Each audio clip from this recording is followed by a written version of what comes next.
Você quer R$ 100 em apostas grátis, a chance de ganhar uma camisa do Cruzeiro e ir em jogos pessoalmente. Tudo isso com a Betfair, que é o maior patrocínio da história do Cruzeiro. Para garantir essa oferta é simples, basta clicar no link do comentário fixado e seguir todas as regras.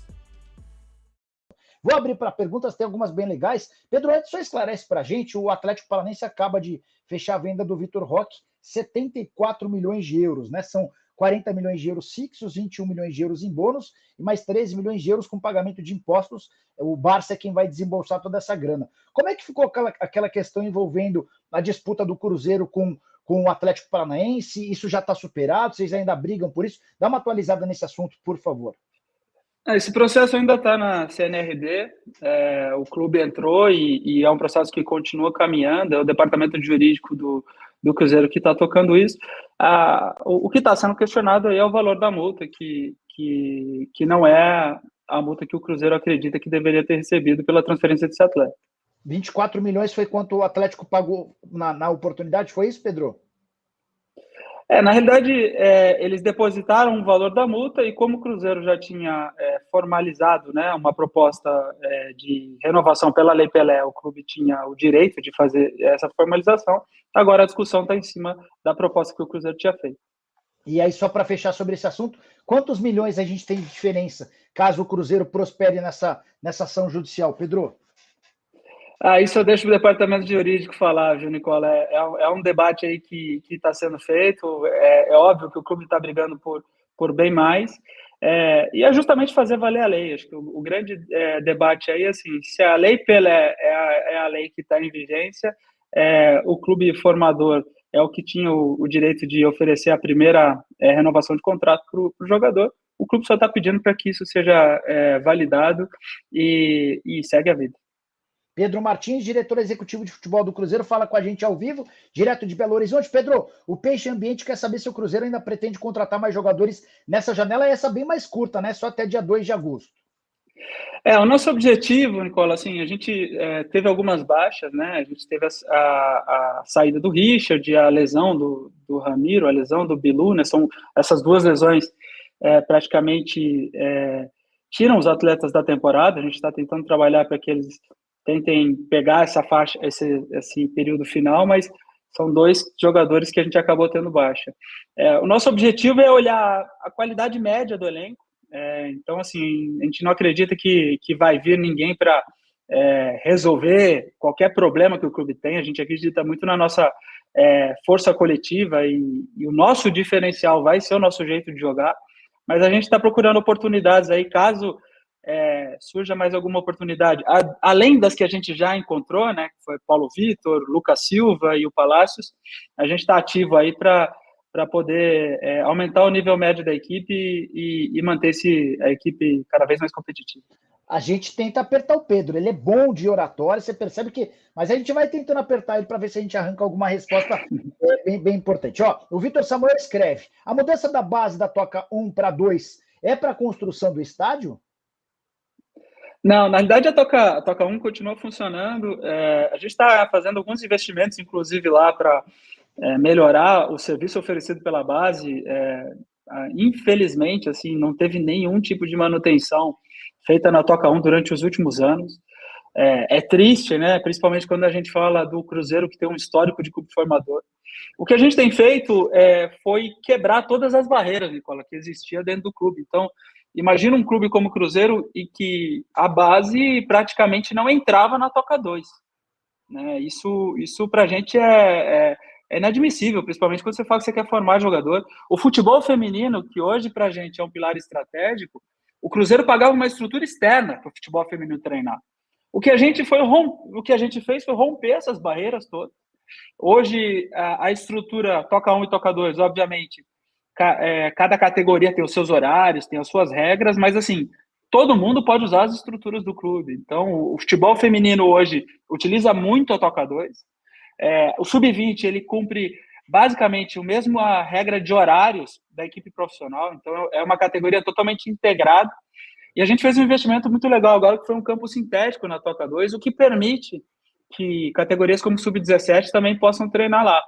mas a Toca 1 continua sendo a casa principal da base, aí pela quantidade de atletas, necessidade de alojamento, ter uma escola lá dentro, né? E tudo isso a gente, dentro da nossa capacidade de investimento, a gente vem procurando melhorar, e por isso que eu falo, né? Nem sempre investimento em clube é investimento em contratação só, né? Para quem está pensando no futuro do clube, investir em infraestrutura, na minha visão, é uma das maiores proteções do futuro do clube, porque é daí que vão vir as principais joias e o principal rendimento para a instituição.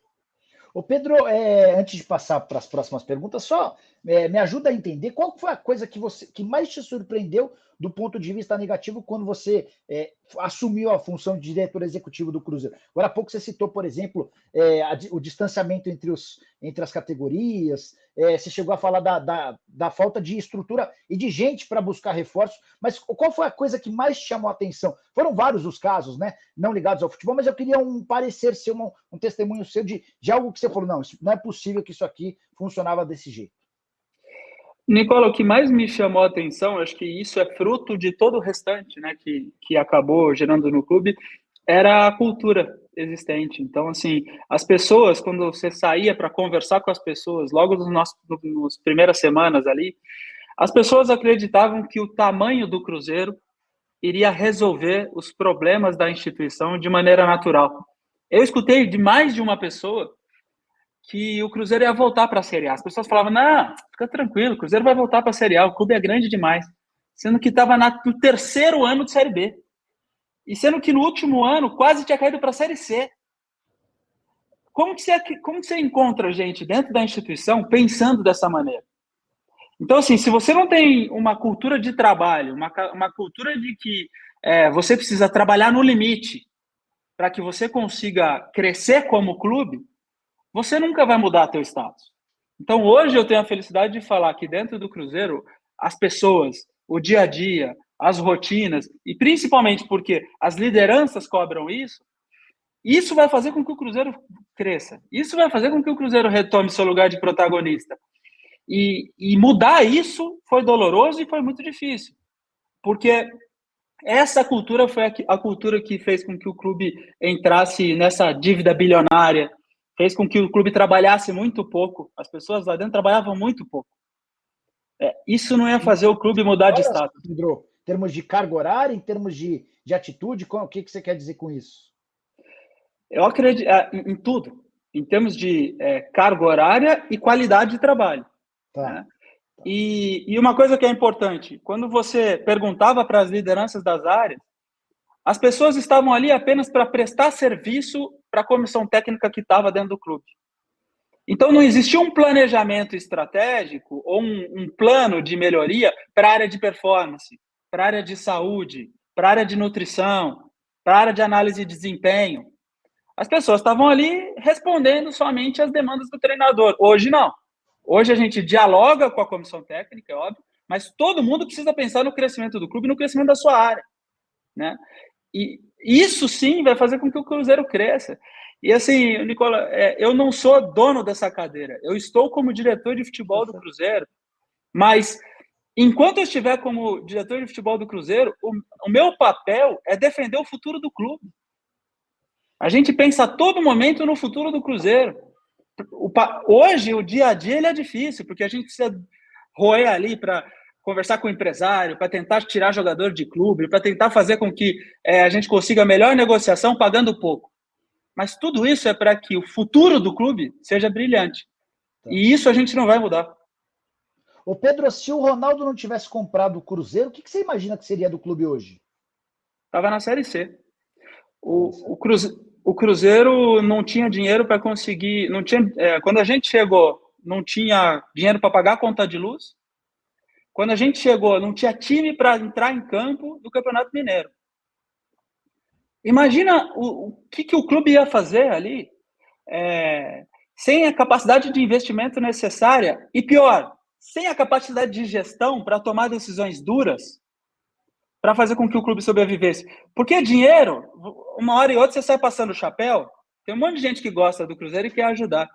O mais difícil é a capacidade de gestão, que é tomar as decisões impopulares, que é tomar as decisões que são muito complicadas para que o clube possa sobreviver. E isso, só o Ronaldo, só com a capacidade de liderança do Ronaldo foi possível. E mesmo assim ainda ouviu, Gordão, respeito com o Cruzeirão, com o Cabuloso, alguma coisa assim. Bom,